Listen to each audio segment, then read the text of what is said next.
All right, let's start here. Thanks so much for joining, Laura. Really appreciate it. Do you want to kick it off, Of Julian? course. Hello, Laura. It's so nice to meet you. Hey, I've been following you on Twitter for such a long time, and it's such a pleasure to be able to meet in quote unquote in person in this way, right? You have you've been an entrepreneur in the same company for longer than almost anybody that I think I know. And that is, it's now 10 years or whatever. It's about to be the 10th year anniversary on LinkedIn anyway. Aha. Oh, so I want to correct that. Maybe I'm not. Yes. So we started this company first as another business. Like we started a company that was called Pop Out. Really? And that is still the entity that we're using. It was the same founders, me and my co-founder Simon. Yes. And Pop Out was meant to be like a what do you call it? Like a Farfetch, but for emerging designers. Like Farfetch is for all the designers that you know, and we wanted to like give emerging designers like a launch platform. We started executing on that, and like shipping was one of the challenges we ran into. There are lots of other challenges, but shipping was one of them. And then we pivoted and kind of focused on building shipping software full time. But yes, I think this like Shippo launched like 8-ish years ago, maybe a little more than 8 years.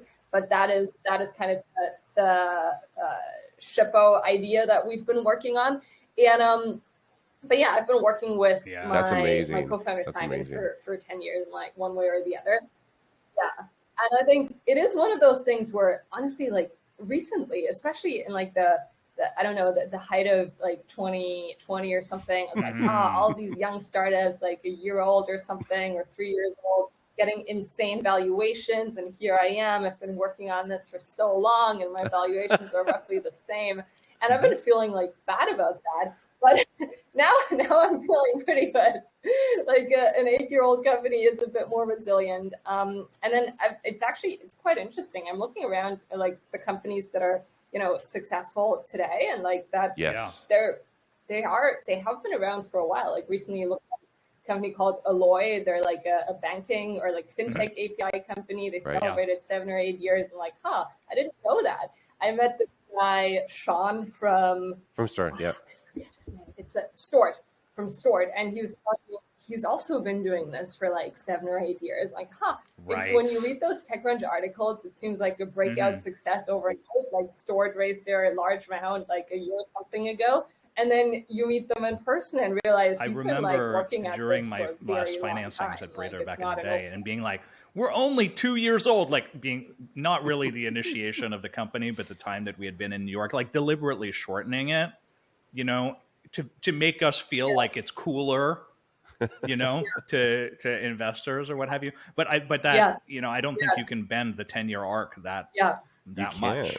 Right. You really can't. And it is frustrating when you have been going at something for so long and you see these like in 2021, especially like these companies coming out of nowhere and just get like 100x, like off of $1 million in revenue. They're like getting these 100x valuations. And it's just like, am I crazy? Like what is happening here? But what happened is like that was just not real. It takes a decade to truly build a company. Like my experience at Shyp was I was in that hype cycle, and we raised a ton of money really early on, and we didn't have product market fit, and ultimately we did not survive. But it's really just grinding it out over those many years, focusing on your customers, taking capital when you really do need it, versus like just taking it because you can, into building like an enduring business. But it takes a long time. But it does annoy me as well, looking at those articles on all these companies that just raise huge valuations. Yeah, no, it's interesting. But yeah, as you said, like I think there's that hype cycle that happens, and it'll reoccur every few years. But yes, I've just been mostly surprised about looking at or meeting a bunch of entrepreneurs that I've only met on Twitter or over email, and having conversations with them about like their companies. And turns out they've been at this for a pretty long time as well, much longer than did you what their feel, funding announcements how did it feel in terms of choosing partners? You spoke probably. There's been a number of sort of financings throughout this 8 or 9 year period, and you talked to a lot of people. You ended up with a certain set of people on your board, a certain set of people that were angel investors, all these other things, and so to someone who's just starting something now, like what are mistakes that you feel that a repeat person could avoid, or ways, frames, lenses to use that are not obvious the first time that you're doing something? Yeah. So I think here it goes back to valuation again. I think I'll take a few steps back. Like what we've done is we've raised a few rounds of financing. I actually don't remember how many. The last one was at the end of 2021, I want to say. Yeah. And that was led by Bessemer. It was finally the $1 billion mark. And thank you. And we've always we've had Bessemer on our board for a while. We've had Union Square Ventures, and then D1 was one of our more recent investors. But we've kind of just taken money from investors over and over again who believed in Shippo. And I think that was a big part of our fundraising success. Like once we found someone who really had conviction, and that Bessemer in this case, and someone we enjoyed working with, they just always doubled down again when we were doing well and preempted those rounds before we could go out and raise. So that's been a really awesome partnership. Part of those kind of preemptive rounds, what happens though is that you have a term sheet, and those term sheets you don't have a competitive situation, so it's typically a slightly lower valuation than what you could probably get if you were to go out and shop it around and get a bunch of other offers. And I think what we in the moment, it was it felt counterintuitive, but in hindsight, I'm really happy with this. We're always okay with those valuations that were a little lower compared to what we probably could have gotten if we ran a competitive process, because we like working with, and we still do, we like working with Bessemer. We know them, we've known them well, and never optimized for the highest valuation possible. And I think especially at the in our last round of financing, I've had those conversations with my own team, with my co-founder, but also with people at Bessemer. It's a crazy world out there right now. We could probably go out and get much higher valuations than $1 billion and a bit more. And why should I not just do that?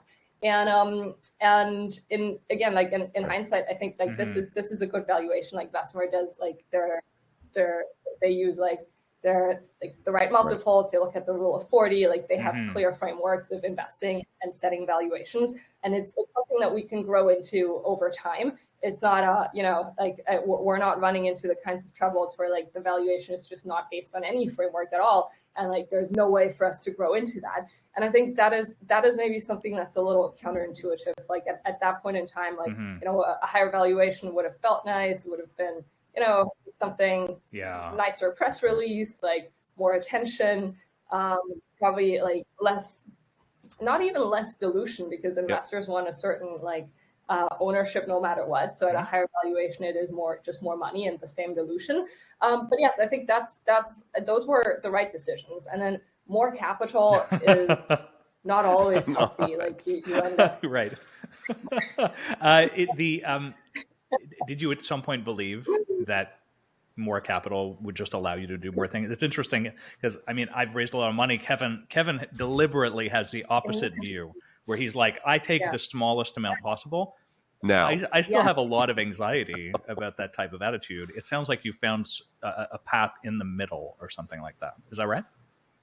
I would love to hear from Kevin about this at some point as well, and hear your experience and expertise. On our end, right now, I think given the downturn, would like to have a little bit more money in the bank, but we've raised a really large amount, and we always raised the points when we weren't running out of money, so we didn't really need capital. We still had money in the bank, just added to our reserves. So I'm feeling I'm feeling pretty good about the amounts that we've raised. And it just forces you, especially in this environment, to like be a little bit more frugal and make those hard trade-off decisions and like just focus, and you can't spread yourself too thin. And that is super healthy, like having a clear understanding of where does the company really want to stand out, like where do we want to compete. We can't do everything for everyone at once, and just like forcing us to have a bit more clarity on the product strategy side.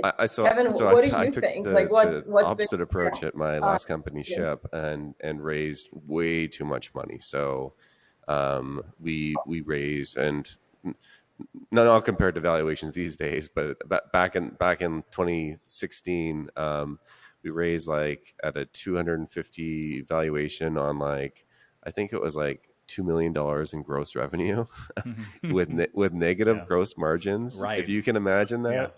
But again, there was a story behind it. Like the more volume we get, and they go positive and all that. And I think that it could have worked if our growth actually continued on. But what happened was we just didn't have the frequency of use that would have been like a DoorDash or Instacart or something like that. So that's ultimately why it didn't work out. So there was some method behind the madness, but we really didn't need that much capital. And what I think it did, it really bred just like trying to solve problems with throwing money at them. So for sure, before we actually had true product market fit, like hiring a lot of like seasoned executives, trying to just like solve the problems with people, and that is just, it makes you go slower. It removes optionality. Also, you grow your board really quickly. It's hard to be really nimble. And so my outlook now is like with Airhouse. So we're 5 years old now, and I've deliberately tried to raise the least amount of capital to hit the milestones that we have. And even tried to do things like we are actually cash flow positive right now, so we don't actually need to raise any more money. And we built products around that, so we can be. But that's how important, and kind of like how much I got burnt by raising so much money. And so, and I really do believe that with less money, with less people, it really breeds creativity, and it forces you, just Laura, just like you said, forces you to just do the things that actually matter to your business. Where if you have a lot of capital, it's like, well, we could do this or that and this and that, and then it just like, you're not going to be the best at everything, and you should really just go and be the best at one thing. And so I really do like having a small, like what I tell other people is like, have as small of the team as you can until you hit those metrics, until you know that you're going to be a category dominator. And then yes, if there is a path to like raising a lot of money, and whether that's in, I always look at high leverage like people, so like engineering, super high leverage, a lot of other like operations people, not super high leverage. So but when you do find that opportunity to really, then that's the time that's what venture is for, right? And I think that a lot of other people just look at it. It may be easy to raise money because you're in the hype cycle and everything, and then there's so many things that come along with that, and you do need to live into that valuation. So that's kind of my perspective on things. Laura, so it changed completely from last time. Laura, did you have an opportunity, a place where you did have a lot of cash at one particular point in history? What was a place you can think of, a time is what I really mean, where you were like, yeah, fuck it. And you basically, you ever have that experience? It certainly happened to me, where you basically blanket over a problem with cash, and then later on you're just like, oh, I'll deal with that. Or like, we'll fix it at the new version of we'll fix it at scale. Oh my God. Okay, so a few thoughts. First of all, like I did not know, Kevin, that your company is 5 years old already. That is, I always have been thinking about it as a new company that you just started. That's amazing. And the cash flow positive part is another amazing part as well. I think there was a time like when in Silicon Valley we're talking about, if you're cash flow positive, you're probably not aggressive enough. It's like, no, it's a completely different mindset right now. So it's just interesting. It's super interesting how those kind of like these kinds of statements, blanket statements, can change overnight. When we like a time when we've got too much capital and we just like, I don't know, blanketed over things. I think it was for sure a situation. Let's see, like I wish we started building engineering teams outside of the US sooner. And it is such a luxury. Yeah, it's such a luxury thing to say like, oh yeah, we're just going to integrate a whole lot of carriers and we're going to do it with like all of the engineers in San Francisco. And yeah, I mean, I think it's just like too much capital. It does not like, it doesn't force you to think about how do you do these things more efficiently? How do you, those kinds of discussions that we're having. Do you want to break that down for people listening? Like, I'm so interested. How your business works. Obviously, I know it very inside and out. Well, not as much as you, but like what does a carrier integration do? More engineers obviously means more carrier integrations. How does that work? Yeah. No, and I realized we started off in this podcast without even talking about what people know who you are, so Laura. I'll give it I wish. So we are, I mean, we're like a shipping software platform. We have a network of shipping providers, so we're multi-carrier shipping API, a network of shipping providers in the US and now also internationally. And then our customers, they connect to our API, they can start shipping right away with all kinds of carriers around the world. And wherever applicable, we also have economies of scale and give our customers access to discounted shipping rates. That is more relevant for SMBs, less relevant in the like mid-market and enterprise space.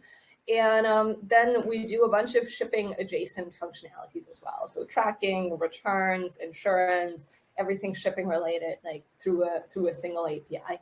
Our customers are like, we have an SMB business where our customers are like businesses shipping on Shopify, Etsy, and or selling on Shopify and Etsy and everywhere else on the internet. And then we have like a mid-market like business that includes like 3PLs. We'll work with a bunch of 3PLs as well. And then we work with a bunch of platforms and marketplaces that power SMBs. So we power Squarespace as an example. We power like Whatnot, Go, which a bunch of those like marketplaces and e-commerce platforms. Okay, and then part of like the foundational product that we're offering is we connect you to shipping carriers, and you don't have to do the integrations one by one, but we've done all of those integrations. We take care of uptime and latency and maintenance and certification and everything, all of like the work that you don't want to do on the carrier side of things. So integrating a carrier is like, you think it's pretty straightforward, but it is harder than it seems. Like, again, you have to do that integration. You have to get certified by the carrier. Then you have to figure out like billing, reconciliation, surcharges, everything that happens in the background is a whole lot of mess. And then there's like, most of our 3PLs, they really care about uptime. So they want to make sure that we've done the work in like not being dependent on third-party APIs, and like we store everything locally, and the latency requirements and all of that kind of stuff. And then there's like just maintenance of those APIs. Like they're every year, like you have to do some upgrades, like just things happen, like carriers change their APIs and things happen. So that is a big part of our business. And it is kind of the foundation of everything that we do. But then we don't even get to talk about, the fun features of like reporting and data and analytics and everything else we want to build. It's like, it's a large engineering team that is working on just maintaining and expanding kind of our carrier network. And I think right now we're starting to, this year we started to figure out how to do that kind of more globally instead of just US based. And, in the past, we've had like a ton of those like, somewhat lazy discussions of like, collaborating with someone in a different time zone is hard. Like, much easier to just do it here. Or like figuring out how to screen or interview candidates in Brazil is like a totally different skill set and really hard to figure out. So we've kind of punted those discussions about like international team members until like, we were forced to. And it's super healthy to like figure out how to become a company that is able to like collaborate with team members in Brazil or Romania or somewhere else in the world, and how to set up these processes to be able to hire internationally, because that carrier network is it'll keep expanding. It'll keep, it just, things happen there ad hoc all of the time. And that it requires a large team on standby, but it just doesn't require that large so team the to be reason entirely that US-based. you would have wanted to go more international for engineers, it sounds like, is just because they're obviously, the one big benefit is you pay less for them versus San Francisco engineers. Is that kind of the main reason? And then you just have so many different integrations you need, so you need hundreds of engineers to do that. Is that your thinking around it? I think, like, for us, that is Right. the main reason. It's the cost part. And then also being able to just be pretty flexible around roadmaps. Like, just, if a large customer comes in and they require an integration just to make like a carrier integration, just to make this deal happen. Like right now, it's like a reshuffling of our roadmaps versus because we can't afford having engineers on standby, just, ready to do a carrier integration. But I think having, like, we're excited to explore. Like, we're starting in Brazil. I think we're starting in some Eastern European countries as well, and excited to just kind of have that as part of what we offer. Just a large, like, just accept that we need a large team to maintain the carrier integrations. Am I right to understand? And I have a follow-up question. This is fascinating to me. Am I right to understand that your engineering work is spiky in the sense that there's constant work that's happening at a steady state, but then you have these deal-focused sets of work that need to happen, and the work quantity might spike by like 300% over a short period of time, and then come down. That is, I would agree with that. Like, it can be spiky, and like sometimes it's deal related. Of this 3PL just wants this obscure carrier that no one else wants, but we really need to integrate. Many times it's also carrier related. Like, carriers make a change, and like they're not tech organizations, so their changes are announced kind of late, and then we all need to drop everything else that we're doing and scramble to support the latest. Laura, I version have a question about this. I know you're from Germany or Switzerland. Is that right? Which one is it? It's Germany. Okay. And so I have a lot of relatives in France, and I'm French Canadian. And so I have a question about international engineers, but just generally about culture, I think, that I'm interested in. One of the reasons that people find themselves saying, "Oh, I need to hire SF engineers, and I want to have is that this culture of intensity that can occur in an SF office where candidly everyone's 20, just out of Stanford or whatever, and have no other lives, right? And so as you increase the geographic, maybe the word is diversity, I don't know, but the spread outedness of the engineering teams, you also spread out the type of culture that a person comes from, and so I'm wondering how you manage to keep the intensity up when people's various impressions of what working hard is collide or are in conflict. So I had a quick Wi-Fi drop just now, but I think I got the majority of the question. So I'm curious about your companies. Like, did you ask everyone to come back to the office? We're third in the Bay, and then everybody else is remote, and we haven't mandated anything. No, it's the same for us. We're like probably a third in the Bay Area, and then a bunch of people in Austin, and then almost fully distributed. Like, we have some in New York, some in LA, some in Seattle, and then everywhere else.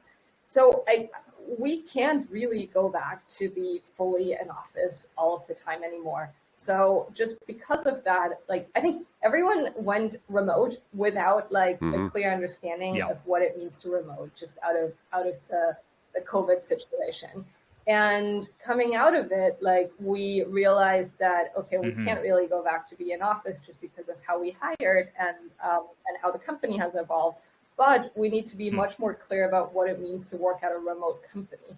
And like, you get all of that flexibility, which is like upside, and like just a whole lot of flexibility in your life. But then like, you also need to be willing to have a certain amount of intensity. Like, if you get that sort of flexibility from us. And we've started just being more intentional about like what it means to be like distributed at Shippo and implementing that sort of culture. And then I think it really is like much easier then to extend that to, okay, that applies to people in Brazil and like Argentina and I don't know, Romania, wherever else we hire. And I think that's really been helpful for our like international hiring, just that we started becoming more asynchronous about and then how we document things, how we write things, how we make decisions, how we prep for meetings, and then kind of the expectation of you get a ton of flexibility, but if needed, like wake up early to do a call, stay up late to do a call. And it's not every day, it's just like if needed, like please, like let's do it because you get a ton of flexibility everywhere else in life. So yeah, I think that's helped. And it's also like made it easier to be inclusive with people who are not Bay Area. And I think that sort of inclusivity then helps with like people feeling like they're a part of this company, a part of this team, not like some satellite office somewhere else. And they get to participate the same way as everyone else does and be part of the culture the way that everyone else does. And then like, I think when you buy into that, like that's where the intensity comes in, like bringing that in, like they're no different, like the team members like we have team members around the world right now, like they're no different or in no different position compared to team members based in the Bay Area. And and people opt into that sort of environment. Like they want to work at a company that is distributed. And I was surprised during COVID to interview people during a phase where I was interviewing and where people would be like, I can't wait to return to the office. And I was like, okay, thank you for the clarity. You are not for us. Like that is, I really appreciate. Yeah. I'm a big in office person. I'll send them to you. What I really, the place where this was the most clear to me at my last company, there were like, not only were there essentially, I suppose, 10 offices in 10 different cities, really. Right. What I found is some people were remotely calling in to essentially every call. And then there were a set of people that were in a meeting room together. And I would watch side conversations occur in a meeting room where joke between 2-3 people. Then person on remote is like, wait, what just happened? Like they don't get why other people are laughing. Right? They're not laughing at them, to be clear, but they're just like laughing. And then so immediately there's insiders and outsiders, like right there. Right. And so I had to be deliberate. And I think I got this maybe from Toby Lutke indirectly from Shopify, where I was like, I think he said something like, I can never be in a meeting like in person when there's any remote people, because it basically downgrades that person straight up. And so I made a big effort to just always be in a meeting remotely to ensure that the egalitarianism, I don't know if you've felt something like that or if you've made any kind of rules of that sort or whatever. Yeah. So we don't make people come back to the offices right now. Like we have an office in San Francisco that we haven't been able to get rid of, unfortunately. But people come whenever they want to, and it's like I think they self-organize, or the team self-organizes that Thursday is an in-office day for people who are interested in coming to the office. I'm not coming every Thursday, and it's like so it's not like it's not as if I'm making people come to the office or people want to meet me. They have to be there on Thursday, but I come sometimes.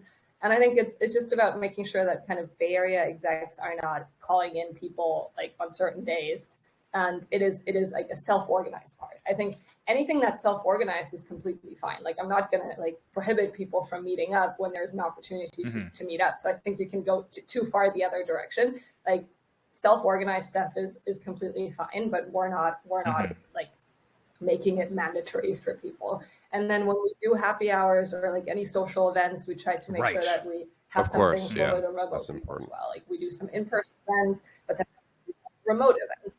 And we just actually did our this is fun. Like offsites are, I mean, essential to make this kind of remote work possible. And when throughout COVID, we had the experience that when we do offsites, like you only meet up with your own team. Like I only get to see the exec team, but like no one else, because I'm doing my offsite with the exec team and there's no one else around.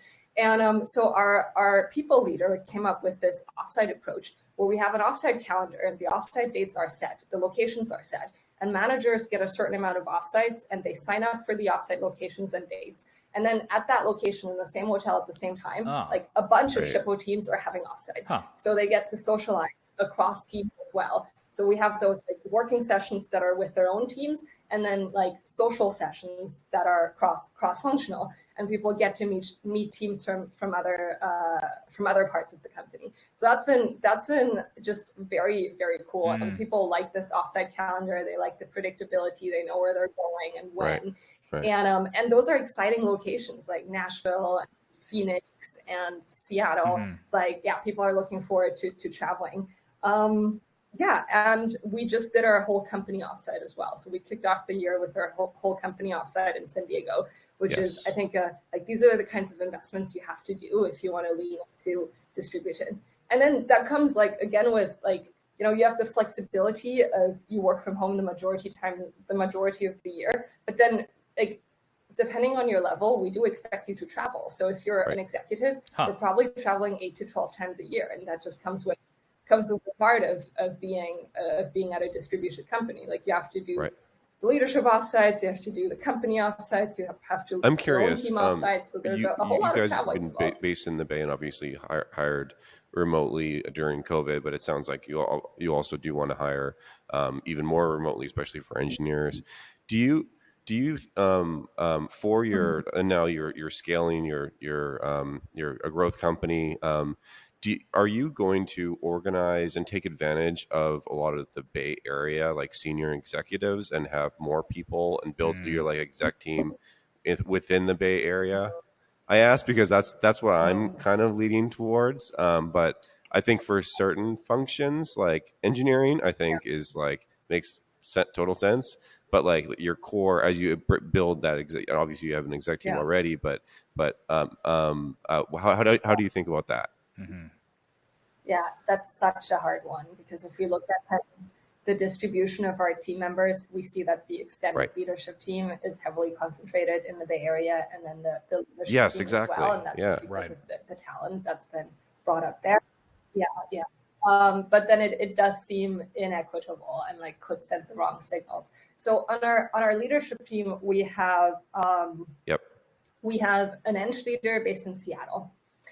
Like lots of great talent in Seattle with the concentration of like some of the larger companies there. And then we have our people leader in San Diego, and she moved to San Diego during the pandemic.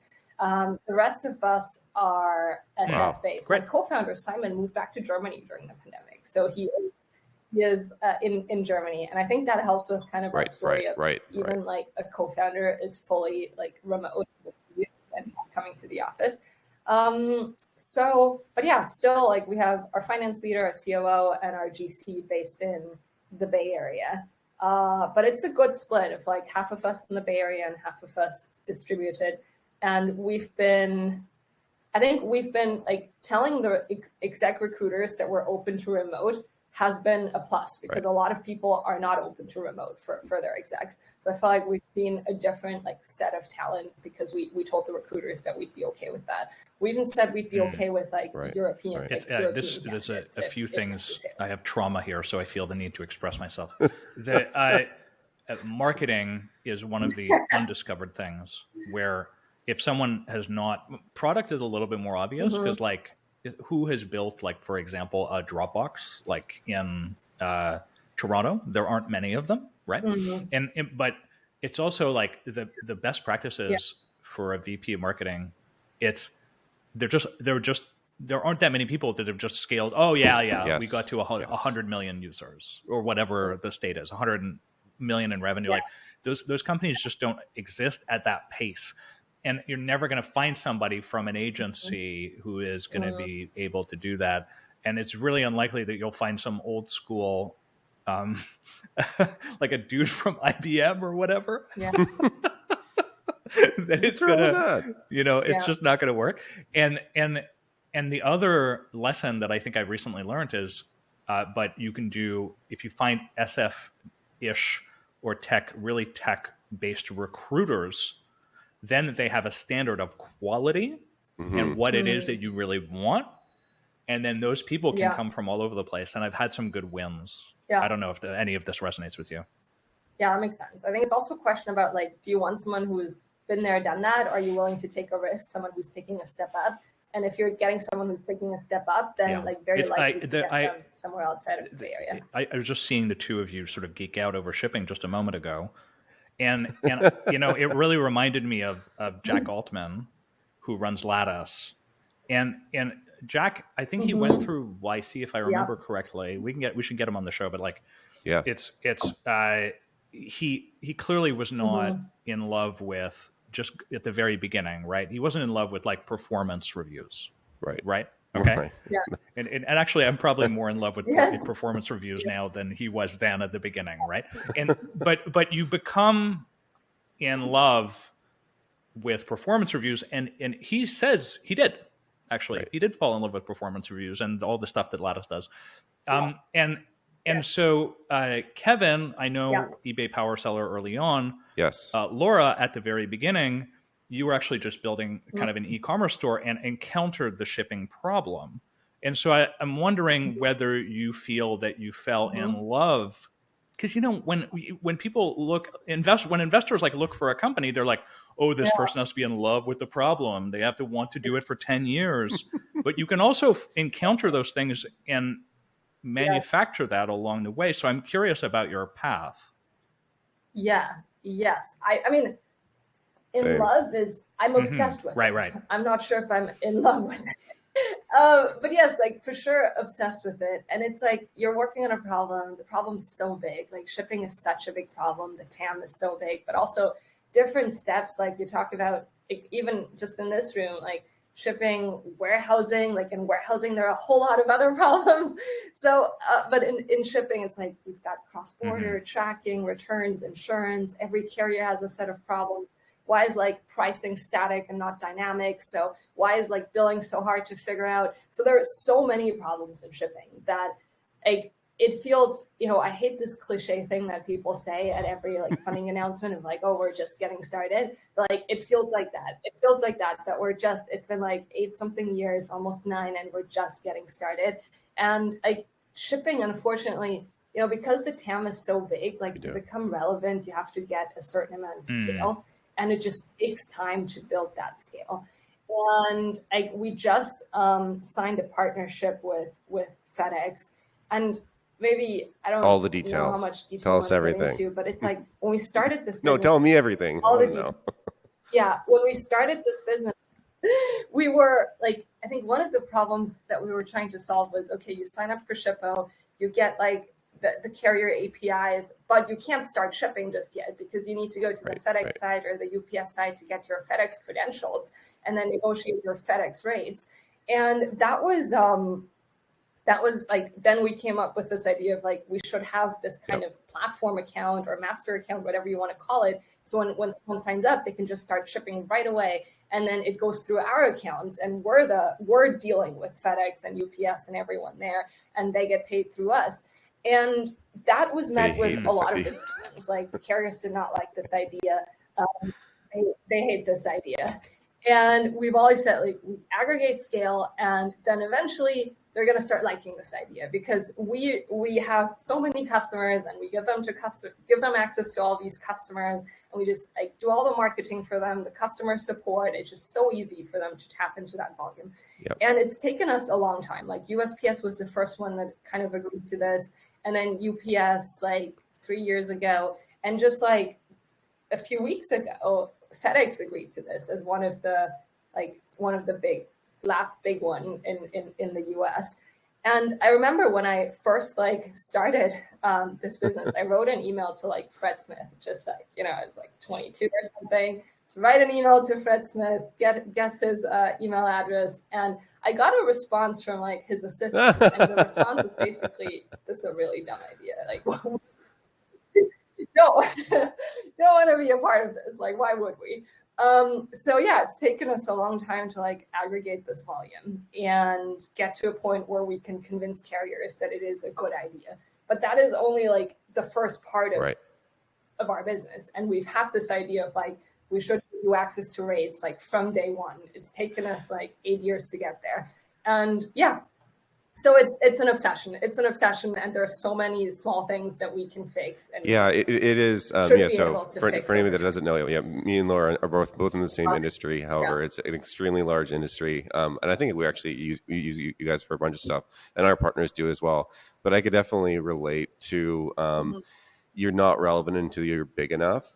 So like how our business works at Airhouse, we basically will match brands to 3PLs, so for warehouses. And also, Laura, why you probably didn't know we were 5 years old is because we basically spent the first like 2 to 3 years in relatively like stealth, because it took us so long to convince really good 3PLs that we were going to be a layer on top of them. And so it was around getting some customers, going to shitty 3PLs, using them, getting better 3PLs. And then finally we got to the point of like quality liquidity that we had, and now we're scaling the business. But in the shipping industry, it's just so ginormous. But also, I want to ask you this, Laura, to see if you've had the same issues with investors. Yeah, I think you guys definitely are the only logistics tech player that's got $1 billion valuation, which that is I think that's true. Maybe storage is in there too. Yeah. Shippo, I don't maybe, but I can consider you guys true logistics tech. Both of them actually have facilities. So like the experience that I've had is that investors just think of it as like a physical problem, and that it's really been one of the last kind of industries to be touched, and they kind of have stayed away from it. So a lot of VCs have theses about like today it's generative AI, and before it was crypto and all of this, and logistics definitely doesn't fit into there.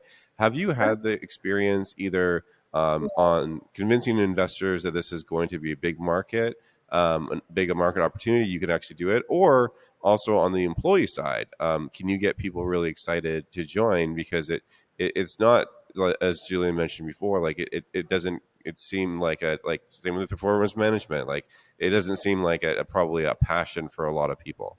Yeah. No, I think that's totally right. And even as I was talking to my co-founder about pivoting from our e-commerce store to shipping, like we had this discussion ourselves, like would we be excited to get out of bed for like the next 10 years to work on this? Right. And Simon wasn't sure about that. And then we said, let's just take it a step at a time, and we'll see, like we'll see what we learn from it. And then we started just uncovering all of these issues, challenges that we thought like software should be able to fix, and we got really excited about that. But yes, I think it's a problem that people overlook. It is not a sexy problem. People don't get excited about shipping that easily. I think during the pandemic, because of all those logistics challenges that became mainstream finally, like it became more top of mind, and like more VCs started getting into it. In terms of like fundraising, like I mean this in the nicest way, I feel like back then, like Shyp was a product that investors knew how to use and like how to use it for themselves. So like that was kind of, they could wrap their head around it. They're like, yes, I want my packages to be picked up. I don't want to go to the post office myself. And for Shippo, it was something where they well, why would I start a business? Like, why do I need to sell things on the internet and ship things? And they didn't quite understand that. So yeah, I think it's just not a use case. Like what we're building is not something that investors need to use or touch themselves. And it's therefore kind of just harder to wrap their heads around compared to, I don't know, Midjourney or any AI tool that they can play around with. Yeah, that's interesting. I'm wondering if what you recall is your first experience where you were working on it with Simon, and you shifted from, traditionally the metaphor they used to say is is you're pushing the boulder up the hill to the boulder is going down the hill. And what that moment was of, oh my God, this is actually really happening, right? Versus we hate this and it's hard or something. Yeah. I mean, that was, yeah. Yeah, no, it was Shopify. Like back then, the Shopify App Store was just launching, and we built our Shopify app like as one of the first, or the first shipping company to build an app to the App Store. Like by now, it's become a crowded space, but that was when it took off. And like up until then, it was hard because we had a shipping API that no one really wanted to integrate. Integrating an API that's unproven with no volume does not make sense. So we built this dashboard and then connected it to the Shopify App Store, and that's when it started taking off. But then, of course, you talk to investors you're fully dependent on Shopify. Like this is one of the investorisms that they always find something. What happens if this person has this product in here? And all, when they're writing blog posts, it's and you will recognize yourself if you are listening, whoever you are. When they're writing blog posts, they're like, you got to piggyback off an existing platform and use their volume. And then when you do, they're like, you are dependent on this platform. Yeah. And you're like, that's right, because you told me to. So Laura, tell me, what does product market fit feel like when it happens? So what it felt like for us, it's pretty specific. Like I was doing customer support myself. So what it felt like for us was like I was getting emails from customers, like questions about how to use the product. Right. My inbox started becoming just full with customer emails. And that's what it felt like for me.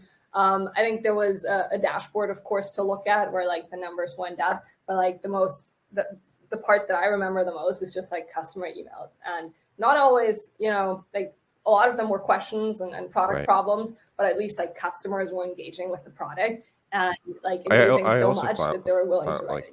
We didn't have it at Shyp, but I definitely say we had have it at an Airhouse. I'd also equate it to when customers start yelling at you because something isn't working. While that's a hard thing to do, but that means that you're actually doing something meaningful for their business. And the more yelling that you have, it feels overwhelming. And that was something that we didn't at Shyp. We had an amazing product, and people would just say how much they loved it, but like we didn't have the pull. It wasn't like the overwhelming like inbox and like support issues and all of that. We had to like go out and like Julian and I we joke because we both had subway ads in New York, and like we would have to try to convince people to use it, and it just was people. There's like it was a great like one-off experience, but the repeat rate wasn't really there. So we didn't have it, and so but anybody that felt the product market fit is just it you can really identify it, and if you think you don't have it, you don't have it. You don't have it. Yeah. Mm-hmm.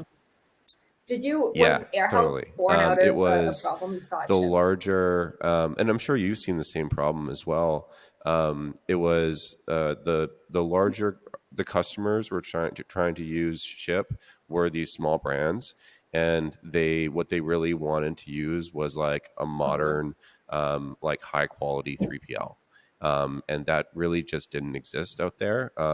And so that was the idea of like, okay, well, we could build the software, and then I also know like I don't want to run warehouses anymore. Like that was something that was like an explicit decision. So there are some like modern 3PLs, but I would argue that those are not venture backable because they're really hard to scale. You can't scale people like you can software. So it was like, okay, let's try to find the best 3PLs out there and like just make it a seamless product. But yeah, it definitely was born out of that. And also even some inside baseball, like I tried to build it within Shyp. And we had like an unreleased product that we were going to release, but we just ran out of money.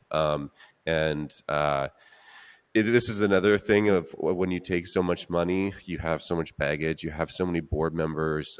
Even the thought, like we had the amazing investor John Doerr on our board, like thinking about like, I can only imagine that like what he would think of us pivoting and he being a part of like going and find product market fit with a whole nother company. Like his time is like so valuable that it just doesn't make sense. So but we didn't have the option to continue on. We ran out of money. So it's like, okay, let's just do this with a brand new company, but with all the learnings that we had. Silicon Valley is unique in that way, where you make things, they kind of succeed, they kind of don't, and then people are like, "I love you more." Right? It's actually very rare in Germany. I know all I know is my section of Europe, right? Slash Canadian Europe, and it's not like that. It's not like that. Right? They're like, you fucking failure. I knew that you were terrible, and I never believed you, from their bureaucratic like ice tower, right? And that resonates with you. It sounds like. Yep.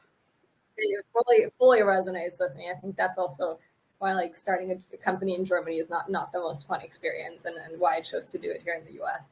By the way, I saw this like super interesting story, maybe for another episode of your podcast, of like two guys who started a fintech company and then it didn't go so well, and they like published a story just now where they refounded the company. They let go of like 60% of their team members. I kind of reset the cap table and like the valuation, and kind of are starting it not from scratch, but like with this full reset, because it felt like they went in too fast and too aggressively and just had a bunch of things that didn't, where they got in over their skis. And I thought that was like remarkable and very impressive to have this courage to like culture is especially tough. It's such a hard thing. Yeah, when it's remote, here's the thing that I have noticed myself is like, if that intensity is not like, if you can't feel it through the Zoom meeting, it's not there. Right. And so my rule of thumb has been, you have to feel the intensity through the Zoom, right, in order to make it work. Yeah. And it's especially hard in large meetings, right? Like in large meetings where there's so many people that are just listening. I think that story is going to be interesting. So I'll give you my perspective. And this was with me trying to continue Shyp. And it was myself and my co-founder, Sarah, who worked for me at Shyp. And then we wanted to found this together. I'm actually glad that we started fresh, because I think that if we would have taken a lot of the people at Shyp and brought them over, I think that there would have, at that time also, we hired a lot of senior people too. And like, you just needed a different type of person if you're going to like essentially refound a company. But ever since as we've scaled the company, we actually have brought in other people that worked with us before, but at the right stage. So like we got like the first hires were startup people, and so that I'll be interested to see if this is going to work. And also, given like the crazy valuations in 2021, like there's just so many Walking Dead companies. I don't know if there's going to be so much messiness and everything like this. I don't know if you can like reset the culture, and like, because the expectations at one time were just so high, and then it's like, I would think that it's probably easier just to start fresh, but also it's hard. Yeah, no, it'll be interesting to see, but you're completely right. Like people that join a company at that like height, they expect it to be a rocket ship and keep growing. They're not ready for that. And all the baggage they've been through as well. Like they may blame you or whoever and have some resentment for what happened. So it is kind of, it definitely was a good decision to start fresh. Not that we had another decision. We didn't have any money in the bank, but I'm glad that it kind of worked out the way that it did. Yeah. So Laura, when you think back into your timeline, who is the stranger who you feel ultimately helped you the most when they had nothing to gain? The stranger that helped me the most. So, I mean, this person, like by now, is no longer a stranger. But so I remember. So my co-founder Simon, he was like going to some kind of event and overheard, like in San Francisco, like a startup event, and overheard people talk about this investor who just like writes 25K checks while on the golf course, and just like writes a lot of them. So we reached out to that person, They are. His name is Ali Ressa, and he is runs Plug and Play Tech Center. And we met up with him in I think Sunnyvale and pitched him back then like still our e-commerce idea, which is really not a good idea. And he said something along the lines of like, "Hey, this is not a great idea, but you have such an entrepreneurial sparkle in your eyes that I'm going to write this like 25K check." And it was like some weird phrasing, like entrepreneurial sparkle is what I believe, what I remember, like something about our eyes. And we still have that check. And he's been, I mean, that just really, we moved to Sunnyvale. We worked out of the Plug and Play Tech Center office for a few months. There was free lunch, not very healthy, but, or maybe my choices were not healthy, not on them. But it was great. Like we needed those 20 that money to that resonates with me a great deal. A friend of mine who will remain nameless in this particular podcast, but who knows who they are. I have a long history of being kind of like ahead of the curve with things, and so because I'm ahead of the curve in my personal life, people are always like, "That's stupid, Julian." Like about everything that ever happens. And so I was sitting at a cafe and I was talking with my fiance, girlfriend at the time, and this person, and he's like, "You know what, Julian? I'm sick of doubting you." and he pulls out a checkbook right there and he writes a check to me, which, by the way, I've never cashed, and I've always kept. And it was such a meaningful moment to me because cool. I really needed someone to believe, right? And that it be someone really close in my circle was so valuable to me. I'm never going to forget that moment. Yeah. I'm happy that someone saw the entrepreneurial sparkle in your eye. Yes. And I'm sure it is visible to way more people now. I want to say thank you for the time that you spent with us. Thank you so much, Laura. This was a blast. And thanks everyone for listening. Hope you learned something. See you next time. Bye-bye. We keep it real and we bring you the facts. It's the Second Time Founders podcast. Talking tech news. The show is a must. Not some billionaire trying to sell you their book. We coming from a real place. Plenty ups and downs. Got some insights. Join the discussion now. We being honest and raw. Giving you real talk. We've been at the bottom and made it happen and much more. The Second Time Founders podcast. More building, less talk.